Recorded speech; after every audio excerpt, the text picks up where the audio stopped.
गट्टू चिंकी, आओ मेरे पास आओ। गट्टू चिंकी उनके पास गए।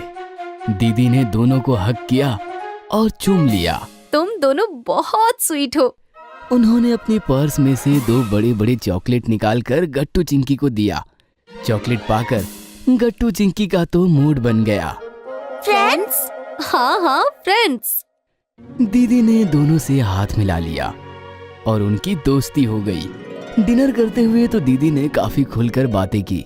नागपुर से वो सबके लिए संतरे की बर्फी लाई थी। सबने बर्फी चखी। वाह नीतू, मजा आ गया। चलो नीतू, अब जल्दी से सो जाओ, सुबह जल्दी जाना है ना।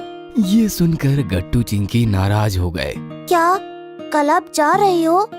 मामा जी देखो तो, दोनों ने कैसे मुंह बना लिया है।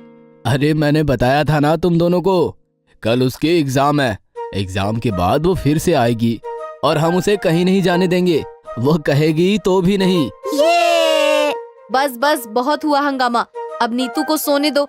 एक तो सफर करके आई है और कल उसका एग्जाम है। दीदी हमारे कमरे में सोएंगी। तुम्हारे कमरे में सोएंगी तो रात भर वो सो नहीं पाएगी। नीतू तुम जाओ अपने कमरे में। नीतू दीदी उठकर चली गई और गट्टू चिंकी मम्मी की तरफ काफी गुस्से से देखने लगे। रात के 9:30 बज गए थे। कमरे में गट्टू चिंकी नीतू दीदी की ही बातें कर रहे थे। दीदी खड़ूस नहीं है, अच्छी है। कितना अच्छा होता अगर वो हमारे कमरे में हमारे साथ सोती। हाँ, लेकिन ये मम्मी भी ना। तभी अचानक गट्टू को याद आया। अरे हमने दीदी को तो गुड नाइट बोला ही नहीं। चलो बोलकर आते हैं। गट्टू चिंकी बाहर भागे तो बाहर दीदी उनके कमरे की तरफ ही आ रही थी। कहाँ जा रही हो? आप ही के पास आ रहे थे, लेकिन आप कहाँ जा रहे हो? किसी को बताओगे तो नहीं? बिल्कुल नहीं। मामी जी को? अरे पापा, बिल्कुल नहीं। पक्का? हाँ पक्का।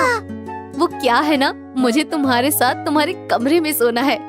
ये लेकिन आपकी पढ़ाई, आपका एग्जाम? अरे डोंट वरी, मेरी पूरी तैयारी हो चुकी है। रिवीजन भी हो गई। अब बस तुमसे बात करनी बाकी है। तो चलो। चलो। फिर क्या, गट्टू चिंकी दीदी को लेकर कमरे की तरफ निकल पड़े।